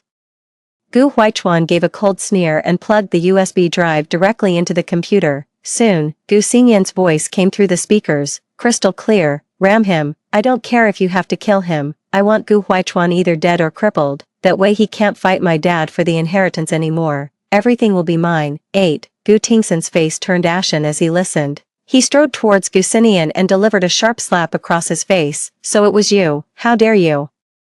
Hui Chuan is my own brother, everything in the Gu family rightfully belongs to him too. I never once thought he was trying to take anything from me, and he's your uncle, you monster, how could you lay a hand on him? With every word he spoke, he delivered a vicious slap. Gu Xinian's face quickly swelled up like a pig's head, though her heart ached. Madame Gu could only turn her head away, tears streaming uncontrollably down her face. Your behavior this time is truly beyond the pale.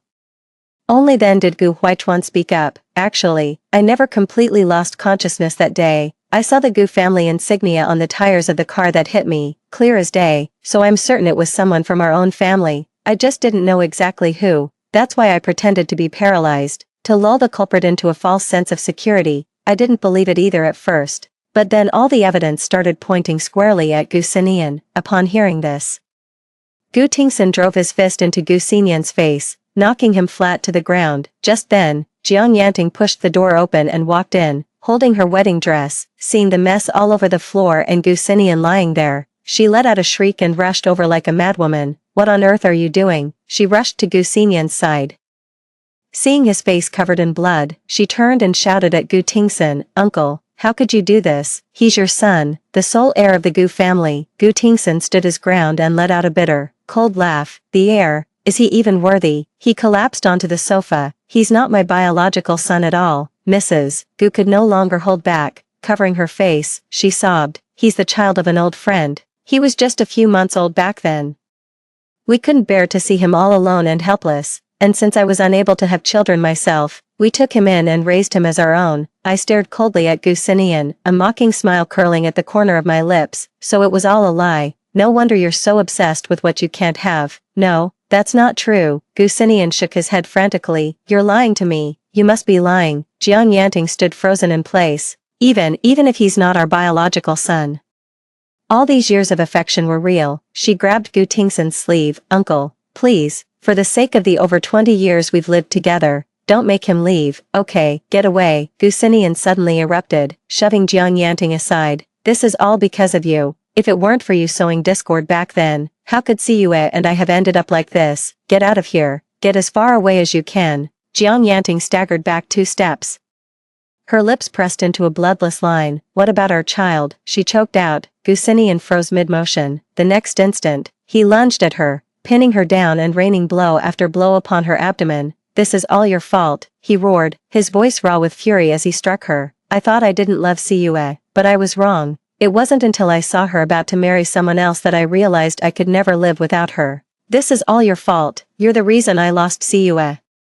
Jiang Yanting pleaded in agony, but Gu Xinian seemed not to hear her, his fists striking with increasing force. Soon, a pool of crimson blood began to spread beneath Jiang Yanting. Gu Xinian stared at the glaring pool of blood before slowly releasing his grip. It's gone. It's over. Now get the hell out of here. Everyone was stunned by his actions, and it took them a long moment to snap out of it and think to call the police. When the cops arrived, they immediately handcuffed Gu Xinian and put him in the patrol car. Gu Tingsun took a deep breath and handed the USB drive to the officer. Please investigate the Huichuan car accident as part of this case. After the police took Gu Xinian away, Gu Tingsun slumped into his chair. Looking at Gu Huichuan, he said, to be honest, I saw a long time ago that Xinian would never amount to anything. For years now, I've been considering handing the company over to you. He let out a bitter laugh.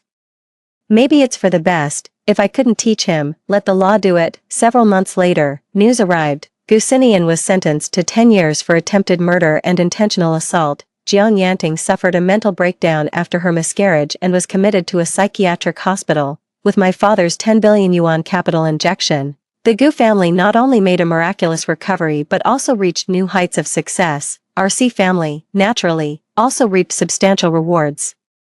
It suddenly dawned on me that making a mistake isn't the end of the world. You can always make a different choice. That's all for the first story. Don't go away, because the next one is even more exciting. I was reborn back to the 2nd year of my marriage, the year my husband brought home our adopted son, Xiao Hao, and who came along with him, his first love, Wang Yanan. Before I could even make a fuss, he said to me, your grandfather was a landlord, a bad class background.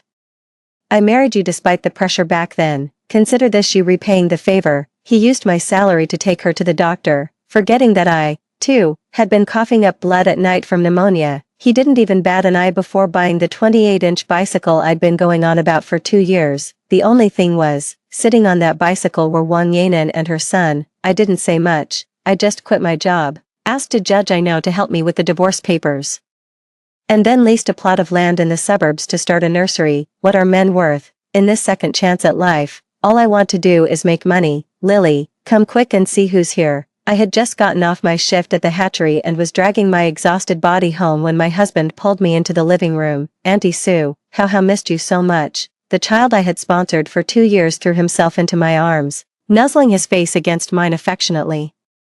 Today was supposed to be a wonderful day, celebrating how officially becoming our son, but now, a chill ran down my spine. I pushed how away and turned to the woman sitting at the table to ask, who is she? I actually knew exactly who that woman was. I'd been annoyed by her my entire previous life, and try as I might, I couldn't forget her. Oh, her, she's Hao's mother. Seeing Wang Yanan's awkwardness at the dinner table, Liao Jie gave an embarrassed smile, stepped forward, and put his arm around her shoulder in a gesture that was both intimate and natural. I sneered inwardly, but feigned confusion on my face. But didn't you say 2 years ago that Xiao Hao was an orphan? How did a mother just appear out of thin air? No sooner had the words been spoken than Wang Yanan stood up. It's my fault. Back then, I had no choice. I couldn't raise Hao Hao, so I had to leave him at the orphanage gate. After all the trouble of saving up some money, it's all been spent on my illness. Liao Jie grew anxious, furrowing his brow as he gently helped her sit down. Lily, you have no idea how much she's suffered all these years. Just let her stay for now, until she finds a job. He was handsome and well-built, standing beside Wang Yanan. His shadow fell across her shoulder, making them look every bit the devoted couple. Watching them, my eyes suddenly stung with tears. In my past life,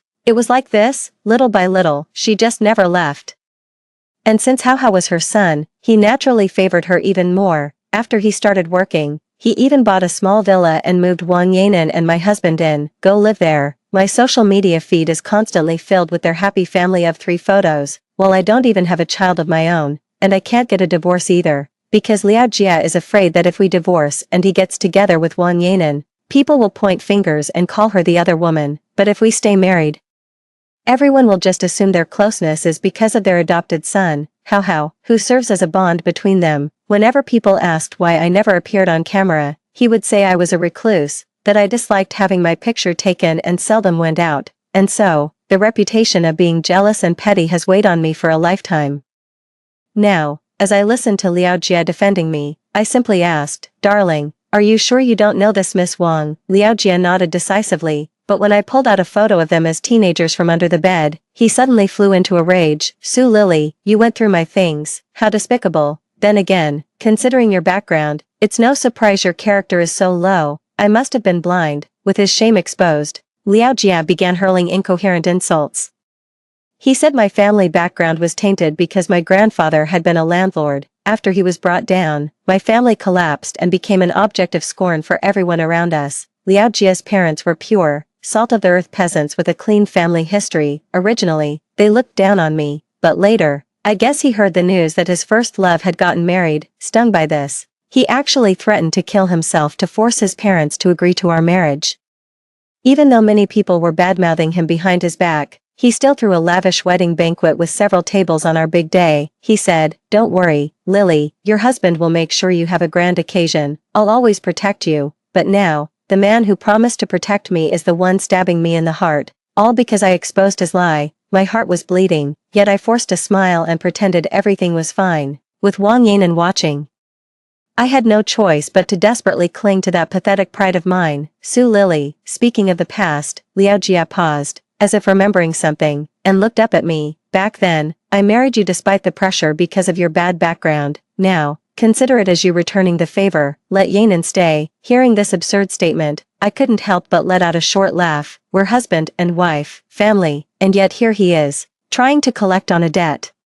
He didn't even call her his wife anymore, just addressed her directly as Sue Lily, all because he was afraid I'd give his first love a hard time. Fine, then, she can stay. I nodded and turned to leave. It's just, there's no place for me in this home anymore. Liao Jie didn't follow. From behind, the sounds of chairs scraping and dishes clattering even began to rise. It's fine, let's eat first, he said to the mother and son, His tone casual and light. I saw his true colors clearly in my past life.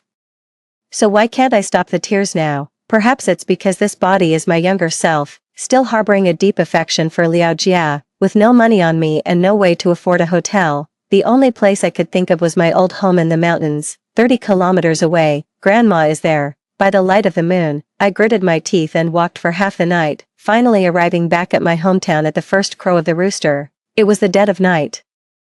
Yet a light was still on in Grandma's room. She was even sitting alone in the courtyard, lost in thought. Seeing my disheveled state, Grandma burst into tears. She said, "My dear Lily, that Liao Jia is a real piece of work." I was still wearing the thin, dark blue work uniform from the factory, with yellow-black dust caked in my nostrils and around the corners of my mouth. My grandmother was heartbroken. She heated water for me to bathe and warmed up a meal, watching me wolf down the food.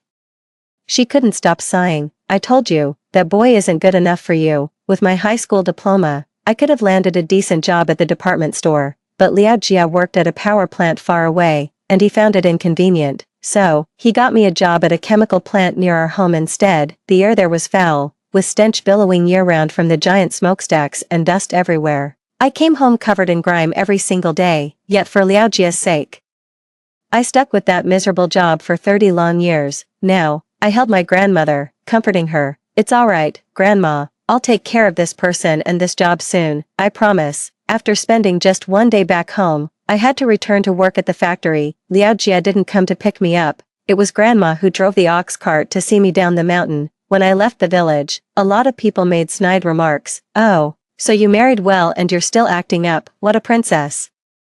Who do you think you are? Poor Liao Jia, what bad luck to end up with a wife like you." Grandma turned back, patted my hand, then spun around and lashed out at those people with her whip. "Shoo, get away. What kind of filthy scum dares to crowd around my Lily?" The men cursed and grumbled, but they couldn't stand the sting of Grandma's whip and soon ran off into the distance. "Lily, that Liao Jia is no good. He's always been a nasty piece of work. If you're set on getting a divorce, your grandma knows Judge Zhang in the city. I can have him draw up the divorce papers for you." In her day, Grandma was a lady of good standing. Even though she's herding sheep back in the old hometown now, the social connections our family has built up over the generations are more than enough to help me get through this current trouble. She dropped me off at the gate of the Jiahua factory, then clattered off in her ox cart, swaying gently as she headed back toward the city.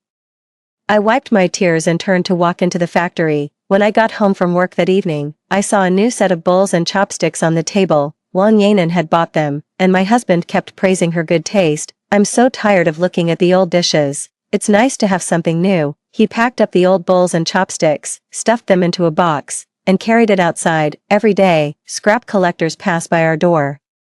"And these old bowls and chopsticks are the ones I bought the year we got married." "Oh yeah." This afternoon, an old lady on an ox cart came to our door yelling. I threw a basin of foot-washing water on her. Ha ha ha, she was a riot. How was sitting in the chair, swinging his legs and bragging. The moment I heard him, I didn't hesitate. I went right up and slapped him. "Wah, Auntie Sue." The child was terrified by me. Covering their face as they stood up, Wang Yanan rushed over and hugged the child, weeping with nothing but hurt and grievance. "Lily, don't panic." Liao Jia tried to stop it, but he was a second too late. He stood up, filled with regret, and began to explain. Maybe it wasn't Grandma." I ignored Liao Jia, fighting to steady my trembling body as I stared at Hao and asked, "What was that old woman wearing?" Hao replied timidly, "Just a black coat with holes in it." Hearing this, my heart ached so much that I burst into tears. So Grandma really had come here.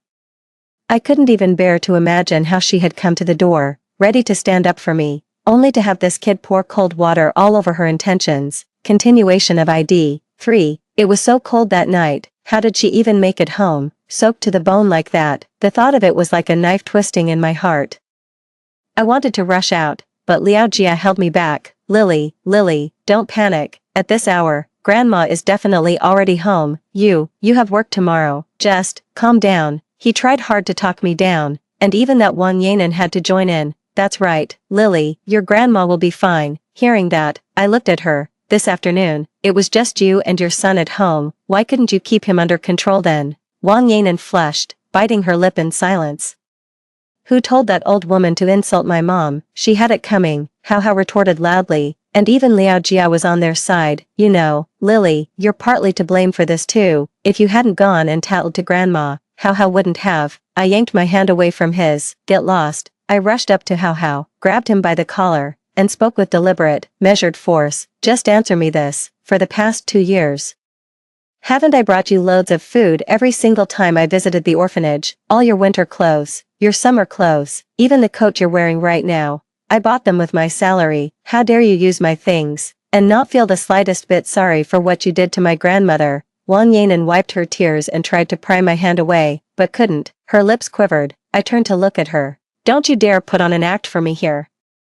Your son was as timid as a mouse back in the orphanage. He wouldn't have dared to splash water on an old woman like that. Wasn't it you who taught him to do this? I knew her game. She deliberately had her son provoke me at the dinner table. Fine. I released her with a shove and, under Liao Jia's stunned gaze, flipped the entire table over. You got your wish. No one's having a peaceful night tonight. The sound of shattering dishes was followed by food spilling everywhere.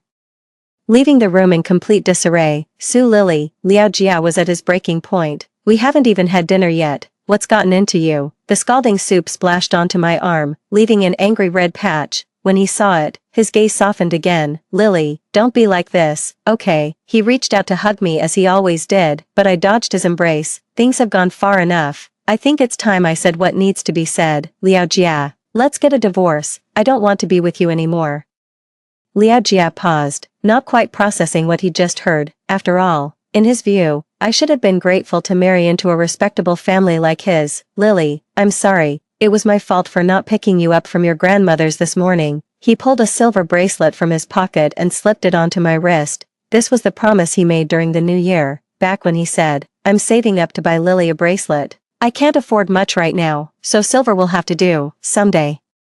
I'll buy Lily a gold bracelet. Now, with the bracelet weighing heavily on my wrist, I felt utterly wretched, as if my skin might blister from its touch. Tears welled up unbidden. I quickly slipped the bracelet off and handed it back to him, freeing my hands to wipe my eyes. Didn't you hear me? My voice choked as I tried to speak again, but a sudden tightness gripped my chest. I coughed twice, and to my horror, blood came up. Lily. My head was spinning in waves as he helped me lie down on the bed. This pneumonia just keeps coming back. Frowning, he deftly brought over the spittoon for me and gently stroked my hair. Lily, I was wrong before. No sooner had the words been spoken than Xiao Hao's wailing echoed from the living room. Mom, what's wrong? Liao Jia, who was beside her, instantly rushed out. When I woke up the next morning, there was medicine and a glass of water on the bedside table. The house was empty, and the living room was still a mess. Liao Jia had also left me a note. He said that Wang Yanan needed to be hospitalized for treatment due to severe tinnitus. The textile mill where Yanan used to work was filthy and exhausting. Just look at her rough hands and weary expression, and you'll understand how hard her life has been. Also, I didn't have enough money, so I came back to take your wages from the last 2 months. Just keep wearing the bracelet. I promised I'd buy it for you. I watched, unable to suppress a bitter smile. Every word, between the lines, was filled with pity for Wang Yanan. Use my salary to pay for her treatment. I can't even bring myself to spend money on treating my own lung condition, saving up just to live a slightly better life. So he just took it, fresh and ready, and gave it to someone else to use. Liao Jia, have you forgotten? I got this pneumonia from working at the fertilizer plant. After resting for a long while, I got up, tidied the living room, and then headed in the direction of the fertilizer plant. It's already high noon. I'm definitely going to get an earful from the foreman again, but it's fine. I was going there to resign. After handing in my resignation, I went into the city again. When I went home in the afternoon, I brought Judge Zhang with me. Liao Jia was in the kitchen cooking with Xiao Hao. When he saw me come in, the first thing he asked about wasn't my health. Did you leave work early today? He frowned. What about the impact on your pay? We desperately need the money this month and next. I couldn't be bothered to answer him and just coughed into my hand. Lily, I'm sorry. Are you feeling any better? Coming to his senses, he helped me sit down. It was then that he noticed Judge Zhang behind him. Who is this? He asked. He didn't stand up until Judge Zhang told her about my intention to divorce. As if he had just heard the most absurd joke. That's impossible. Divorce. What kind of notion is that? Besides, Lily and I have only been married for 2 years. We're perfectly happy. Why on earth would we get a divorce? Uncle Zhang looked at me, then turned to question him. But this is your wife's wish. Do you really not care at all? Liao Jia was stunned for a moment, then quickly dismissed him. Enough of this nonsense. As long as I refuse to sign, no one can make us get a divorce. Uncle Zhang adjusted his glasses. I'm here today to investigate. To check on the state of your marital relationship, and to ask your respective workplaces about you. He asked about my character and inquired with the neighbors about how you've been. Anyway, if my investigation confirms that what your wife said is true, you might want to consider signing the papers. After Uncle Zhang left, Liao Jia looked at him as if he were crazy and didn't take it seriously. Lily, for the time being, I might need you to come home a bit quicker after work to make dinner. I'm going to take care of Yanan. Keep the meals light when you cook. The doctor said she can't have anything spicy. He didn't finish his sentence. I responded flatly. I quit my job. Liao Jia was furious, because the burden of supporting the family now fell on his shoulders alone, but thinking of our family's current situation, he gritted his teeth and tried to placate me. Fine, I'll earn the money, that works out. You can handle the cooking and look after Xiaohao. He needs to get ready for school. I shook my head and looked up at him. You'll have to sort out your own meals. I won't take care of Xiaohao either. And I won't touch a single cent of your money. Liao Jia was stunned. Then what are you going to do? I said slowly. I'm going to start a business. I need to make money. And then, leave you. Liao Jia suddenly laughed, then began to criticize. You're just speculating and shirking your real duties, I retorted. Don't you know that a lot of people are doing business down in the southeastern coastal areas now? Seeing the stunned look on his face, it dawned on me. Right, he had no idea. To him now, the city was vast, the provincial capital was a distant and bustling place, and beyond that lay a world unknown, but I was different. I possessed memories from decades in the future. The country is now pushing hard for urban development, creating a huge demand for landscaping. New plants need to be transplanted along roadsides and in parks. Therefore, given my current capabilities, the way for me to make money is to lease a plot of land and start a nursery. After all, in 4 years' time, the provincial capital Kunming will host a grand world horticultural exposition. If I start now and things go smoothly, by 1999, I'll be able to use the expo as a platform to grow and strengthen my nursery business. Liao Jia didn't have time to dwell on my words. He was busy every day with work and then taking care of Wang Yanan after his shift. As for Xiaohao's meals, they were entrusted to the hospital cafeteria. I went back to my hometown and explained the situation to my grandmother. She was very supportive of my divorce. When she heard I planned to start a business, she sold off all the family's cattle and sheep in one go. She even gave away the land and the old family home. All that money added up to a surprisingly substantial sum. Grandma shoved it all into my hands at once, scratching her head as she spoke. Grandma can finally put down this burden. From now on, whatever Lily does, Grandma will help her do it. Grandma and I found a plot of land in the suburbs. Since winter was approaching, the owner agreed to lease it to me right away when they heard I wanted to rent it. Grandma and I spent some money on bricks and built a small house on that land. Our food, clothing, shelter, and transportation for the next few years all depend on that place. Later, we went to buy plastic sheeting and also carried back a lot of bamboo poles, each about 3 or 4 meters long. These are what I plan to use for greenhouse seedling cultivation. The soil in the field has been tilled, and with a river right nearby, irrigation won't be a problem. All these scattered tasks ended up taking us a full month. Next up was selecting the tree seedling varieties. There were 2 methods available, using seeds or cuttings. As luck would have it, a former classmate of mine worked for the municipal bureau. He's the one in charge of this area. I planned to ask that friend to borrow some seeds and cuttings. Before that, as money was running low, I went back home, never expecting to witness that scene. On the day I returned home, it was snowing, a rare occurrence. The house was filled with lively chatter, and it sounded wonderfully warm and cozy. It seems Wang Yanan has been discharged from the hospital. I pushed the door open against the wind and snow, and the icy air swept through, dispelling the warmth inside. Wang Yanan was nestled in Liao Jia's arms, watching her son bounce around with a look of pure contentment, and there, on her wrist, was the very bracelet Liao Jia had once given me. Before leaving home, I slipped the bracelet under my pillow. Somehow, she ended up wearing it. Maybe the bracelet was a bit too glaring. I rubbed my eyes.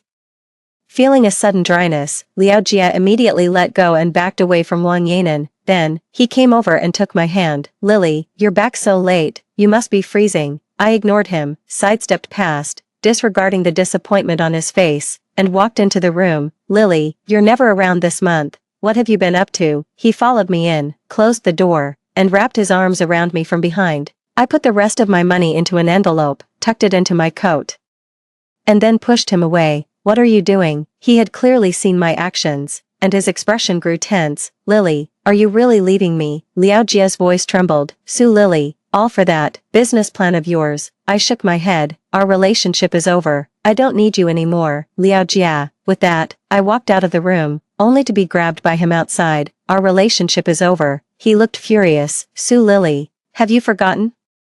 Who was it that married you without caring about your background? What did you promise back then? You said you'd be with me forever." His tone intensified, startling Wang Yanan and her son. "Here we go again. Give it a rest, will you?" I frowned, pulling my arm free, and rubbed my sore wrist before looking up at him. "That's right. I'm the one who changed first. Happy now. It's me who's ungrateful. Me who has no class. I admit it all. Fine. I'll just take my uncouth self and leave, if that's all right with you." With that, I pulled open the outer door. Liao Jia gritted his teeth and called out to stop me again. This time, his tone was calm. "Before you go, explain the burn on Xiaohao's arm." He lifted Xiaohao's wrist, pulled back the bandage to show me, revealing a patch of scalded skin. "Su Lily, you knew perfectly well I didn't have time to look after Xiaohao. Why didn't you help him prepare the charcoal for warmth? In those days, the only way to keep warm at school in winter was to bring your own pre-burned charcoal. It was carried in a discarded tin can about the width of a palm, with wire threaded through both sides to serve as a handle, and brought to school. During class, you could place that simple little stove under your legs to keep warm, and Xiaohao, because there was no one at home, had to make this little stove himself, which is how he burned his arm." "But," I frowned, looking at him helplessly. "What the hell does your first love's son getting hurt have to do with me?" Liao Jia sneered coldly and tightened his grip on my hand once more. "Of course it does. You're his adoptive mother. His injury is absolutely your concern." I let out a bitter laugh. "And what about you, the adoptive father? Your mind's never on the boy. Don't you have any responsibility, and you call yourself his mother?" I turned to Wang Yanan. "He's your own flesh and blood. Did your ear surgery sever your hands or render you mute? While you were in the hospital, couldn't you have bothered to ask how your own son was doing?" "Oh, I see." I looked at her mockingly. "All your energy is spent on seducing my husband. As for your son, you've already abandoned him once, so what's to stop you from doing it a second time?" My words drained the color from both their faces. It was clear that Xiaohao had silently glanced at his mother, and an inevitable rift had formed between them. "Su Lily, stop interrupting." Liao Jia pulled my attention back. "Today, you either give a proper explanation before you leave, or you hand over every last cent in your pocket to Xiaohao as compensation for his medical bills." I frowned. I still needed that money to buy seedlings and to treat people to meals. "So you're too stingy to pay up, is that it?" Liao Jia let out a sigh of relief, then whispered in my ear with a hint of madness. "If you don't pay, you're not going anywhere. You're staying right here with me." I looked up at him. The way he was acting now reminded me of his old, stubborn insistence that he'd marry no one but me. Could it be that Liao Jia would ever be reluctant to let me go? But now, all I want is to leave as soon as possible and get on with my own life. Suddenly, there was a knock at the door. Wang Yanan, who had been watching from the side, hurried to answer it. As if sensing something, Liao Jia shouted from behind, "Yanan, don't open the door." But then, the door opened, in stepped Uncle Zhang, the judge, covered in snow. "I'm here today to handle your divorce proceedings." He pulled a copy of the civil mediation document from his coat and slowly turned his gaze to Liao Jia. "I was just outside, and I could have sworn I heard you say something like, 'No money, no leaving.' Is that blackmail or a threat?" His gaze was scrutinizing. Liao Jia's lips went pale, then he quickly shook his head and let go of me. "That's not true at all, Your Honor." It was only when Uncle Zhang produced the document that he finally believed it, turning to look at me with a gaze full of disbelief. "Su Lily, are you really asking me for a divorce?" Judge Zhang let out a cold laugh and motioned for us to sit down. "I've looked into the matter. Neither of your workplaces is very familiar with your domestic affairs, but the current assessment of your characters, the price is actually quite reasonable. Your neighbors confirmed it. Wang Yanan was indeed your first love, and you were the one who brought her back. Because of her and her son, you and Su Lily argued constantly. Your relationship was genuinely broken. I've even been to Xiaoha's school and the hospital where Wang Yanan had her surgery." Liao Jia's head sank lower and lower with each word, until he finally cut off Judge Zhang. Judge Zhang stared at him and asked, "Liao Jia, is it true that your relationship with your wife, Su Lily, has broken down?" Is it true that during your marriage, you fell in love with your first love and brought her home? The room was utterly silent, save for the howling wind outside. Judge Zhang's voice was stern. Liao Jie gave me one last, reluctant look before finally nodding in admission. There were indeed conflicts, but that was all a moment of foolishness on my part. Judge Zhang shook his head, clenching his teeth. Liao Jie picked up the pen and signed his name on the mediation agreement. After he signed it, I held the divorce papers in my hands, unable to process what had just happened for a long time. Am I really divorced? Fantastic. Overwhelmed with joy, I couldn't help but smile and turn to look at Liao Jie. Did my smile wound him for the rest of the afternoon? Judge Zhang stayed in the room, helping us divide the marital property. Everything, from the large wardrobes, tables, and chairs down to the pots, pans, and dishes, was split right down the middle. Liao Jie leaned against the doorframe of our room, looking unsteady on his feet, as if he was coming apart at the seams. Outside, dusk was falling, the streetlights flickered on, casting a warm, golden glow over the world. I was so excited that I paid a guy to help me tie all the sorted furniture onto the ox cart. I plan to move all my things back to the nursery tonight. Grandma is still waiting for me to come home. Judge Zhang has also gone back, with systems still being underdeveloped in many areas. A judge like him has to run around personally investigating all sorts of disputes. Lily, just as I was about to leave, Liao Jie called out to me. I turned around, and he suddenly seemed to stumble over his words.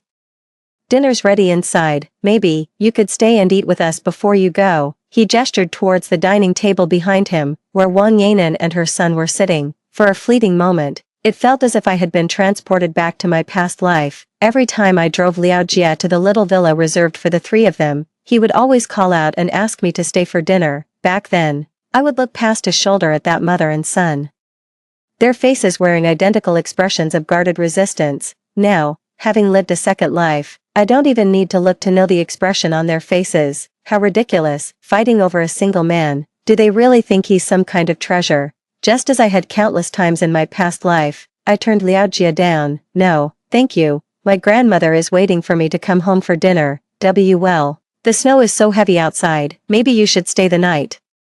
He stammered out the question. I turned and gave him a cool, indifferent glance. It was like dousing him with a bucket of cold water, and he fell silent. Liao Jie finally realized it. We were already divorced. That night, after dinner with Grandma, we moved all the furniture down in one go. We worked well past midnight, then pulled out some bedding, laid a couple of planks across, and made do. Before we turned in, Grandma stroked my head and sighed. My sweet Lily has grown up. It warms my heart, dear. Whatever you do, my sweet Lily, I'll always support you and be by your side. The next day, Grandma walked with me through knee-deep snow to ask an old classmate who worked at the city council for some saplings. That winter, Grandma and I spent every single day in the greenhouse. We moved in a lot of young seedlings, scattered seeds, and brought in some cuttings ready for propagation. During that time, Liao Jie came by once, riding the old-fashioned 28-inch bicycle I'd been going on about not buying for over 2 years. On the bicycle's rear seat sat Wang Yanan and her son. They were standing on the high ridge of the field. My grandmother and I stepped out of the greenhouse and squinted at them from the snowy ground. Liao Jie just stood there for some reason, silent and staring in our direction, like a block of wood seething with resentment. In contrast, Wang Yanan and her son were laughing and playing nearby. Once they tired themselves out, they stood next to Liao Jie, watching my grandmother and me. That silver bracelet was still on Wang Yanan's wrist, looking even more glaring against the snow. The thought of her wearing something that was once mine turns my stomach. Grandma saw right through me and yelled out a scolding. What are you doing? Flaunting that cheap bracelet. This old woman has seen all the fine gold and jade there is to see. Disgusting. Liao Jie jolted awake and glanced back at Wang Yanan. Later, they left. For months, as the bitter wind howled, my grandmother and I persevered. Finally, as spring arrived, the seeds sprouted and the cuttings began to put forth green leaves. Even before this, in the greenhouse next door, my grandmother and I had been tending dozens of pots of winter jasmine and red azaleas. Their plump buds tightly closed, poised to burst into bloom. Our classmate from the municipal bureau reached out to us proactively, saying the city has a stretch of road that needs forsythia and azaleas. Our timing couldn't be better. Hey, Grandma and I were over the moon. That day, my classmate brought people over to take our flowers, and we happily helped them load up all morning. This is our first deal, and the profit far exceeds what I earn in several months.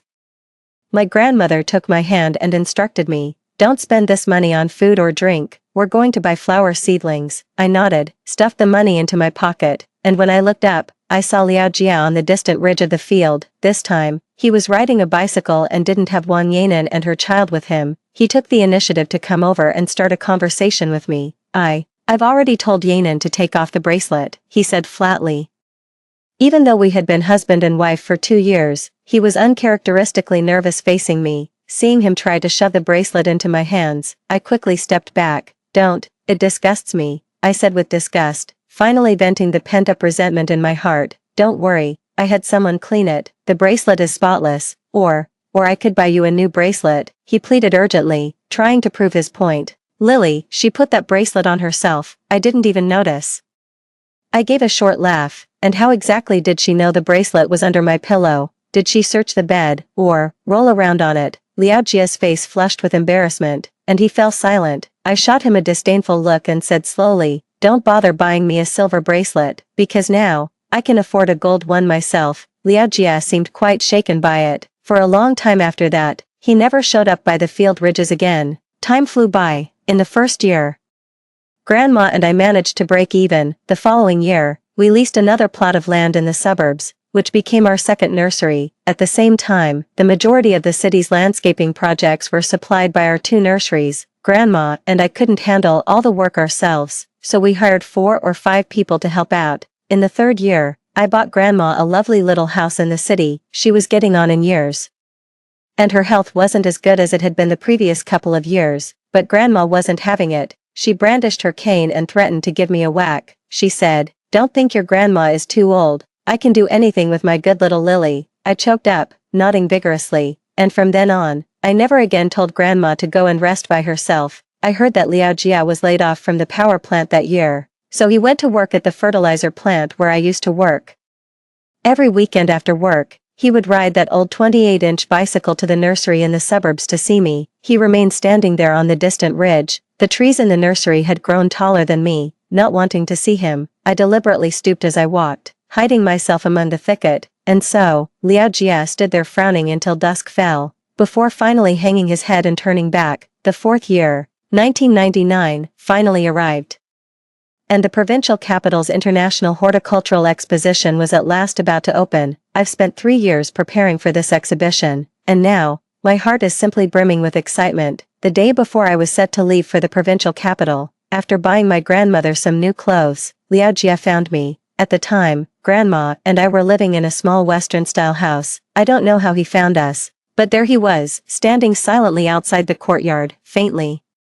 A few coughs could be heard. I walked over and asked him what was wrong. To my surprise, he started crying. Lily, it's been 3 years since the divorce. Do you still hate me? Liao Jia's voice didn't have the same vigor it used to, and he seemed to have shrunk a little in stature. He was still wearing the blue work uniform from the hatchery, but his face was clean, with a few droplets of water on it. He must have freshened up specifically to see me. I washed my face on the way.